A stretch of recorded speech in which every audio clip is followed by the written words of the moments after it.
Oregon does it, guys. They go to Penn State and win in a whiteout game, 30-24 in overtime. This was a nail-biter. This was honestly probably the best football game I've seen this season. It was so much fun watching Oregon and Penn State play. What's massive for Dan Lanning, it was their first road win versus the top 5 team ever for Dan Lanning. So congratulations, Oregon, for getting that win.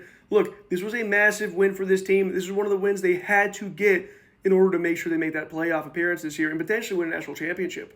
Dante Moore balled out. He had over 248 passing yards. Hill was insane, dude. That man was just running. He was doing everything he had to do, okay? That man looked great. Moore looked great. I mean, everybody in this looked fantastic.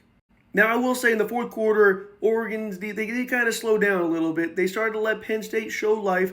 And to Drew Aller, they weren't able to throw the ball as much, but they were running it. They were doing a good job running that ball and doing what they needed to tie that game up. Now, if you look at the total yards here, dude, Oregon just had them this whole game. Over 424 total yards offense compared to 276 on Penn State. Turnover, obviously, Penn State. The only turnover this game was Drew Aller there, throwing the interception to end that game. First downs, Oregon had them beat. Penalties, same thing.